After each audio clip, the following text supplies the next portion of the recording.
अस्सलामुअलैकुम दोस्तों, आज मैं बना रहा हूँ हर दिल अजीज़ डिश आलू की भुजिया।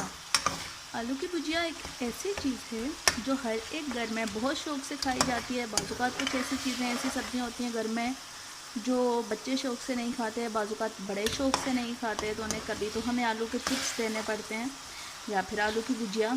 तो आज देखते हैं आलू की भुजिया मेरे स्टाइल से कैसे बनती है। हर एक का डिफरेंट तरीका होगा, लेकिन मैं कैसे बनाऊंगी आपके सामने है। तो देखिए, सबसे पहले तो मैंने प्याज को छोटे छोटे हिस्सों में काट लिया और उसे ऑयल में डाला और एक छोटी चम्मच नमक डाला और इसे ब्राउन होने के लिए रख दिया। अब जितनी देर में प्याज मेरा फ्राई होता है उतनी देर में मैं आलू काट लूँगी। तो प्याज फ्राई हो रहा है, मैं साथ साथ आलू छील के काटती हूँ, फिर आपको दिखाती हूँ। लीजिए, जब तक मेरा प्याज हल्का सा ब्राउन हुआ है तब तक मैंने आलू भी काट लिया है और टमाटर भी काट लिया है। याद रखिए, अभी मैंने कोई भी दूसरा मसाला शामिल नहीं किया, प्याज के अंदर सिर्फ नमक डाला है। आलू मैंने छील के और बारीक कतलों में काट लिए हैं और धो लिए हैं। इसी तरह से मैंने 3 अदर फ्रेश टमाटर लिए थे, वो भी मैंने धो के काट लिए हैं। अब हम इस प्याज के अंदर आलू शामिल करेंगे। फ़िलहाल कोई भी मसाला नहीं डालना, सिर्फ आलू और टमाटर जो मैंने धो के काट लिए थे वही शामिल कर लिए और इनको मिक्स कर लिया।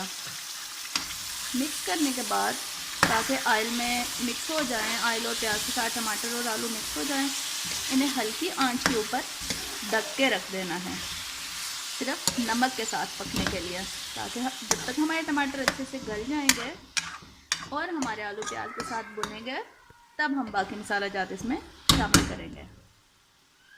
तो मिक्स कर लिया हमने आलू, टमाटर और प्याज को, और अब हम इसे ढक लेते हैं 3 से 4 मिनट के लिए, बिल्कुल हल्की आंच पर।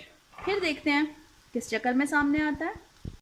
अब देखते हैं 3 से 4 मिनट हो चुके हैं, जो हल्की आंच पे हमने दम पे रखे थे आलू टमाटर, ये देखें गलना शुरू हो चुके हैं टमाटर। बिना पानी डाले थोड़ा थोड़ा ढक के हमने इसको फ्राई करना है। जब टमाटर इसके अंदर गल के बिल्कुल मिक्स हो जाएंगे, प्याज भी मिक्स हो जाएगा गल के, तब तक हमारे आलू भी गल जाएंगे। उस वक्त हम इसके अंदर बाकी मसाला जात शामिल करेंगे। तो देखते हैं मसाला जात कौन कौन से शामिल होंगे। अभी टमाटर गलने में थोड़ा फ़र्क है, इसे हम मज़ीद पकने के लिए रख रहे हैं। और मसाला जात में है सुरख मिर्च, मैंने 1 फुल भर के चम्मच लिया है। गरम मसाला है ये, मिक्स गरम मसाला, ये मैंने लिया है 1 छोटी चम्मच।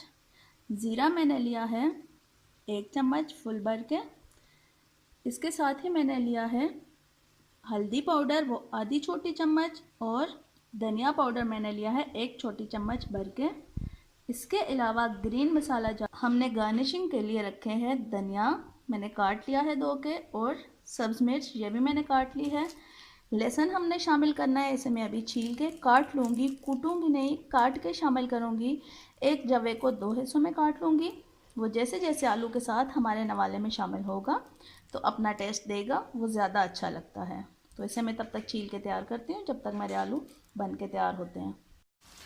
लीजिए, आलू की भुजिया 70% बन के तैयार हो चुकी है, आलू 70% गल चुके हैं। अब इसके अंदर मैं सारे मसाला जात जो भी आपको दिखाए थे प्लस लहसुन मैंने जो छील के काट लिया है वो शामिल कर देंगे। अब चूँकि इसे ढकने की ज़रूरत नहीं है, सिर्फ भून के बनाना है, तब मैंने अभी मसाला जात शामिल किया है। इससे जो कलर है मसाला जात और आलूओं का वो ज़रा फ्रेश रहता है। पहले ही अगर मैं डाल के और फिर ढक के बनाती तो कुछ फीका फीका सा होता।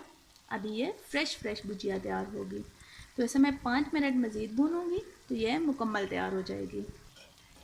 ये सबसे आसान और सबसे ज़्यादा लजीज बनने वाली और हर एक की पसंदीदा डिश है आलू की भुजिया। हर घर में बच्चे हों, बूढ़े हों, जवान हों, सब शौक़ से इसको खा लेते हैं।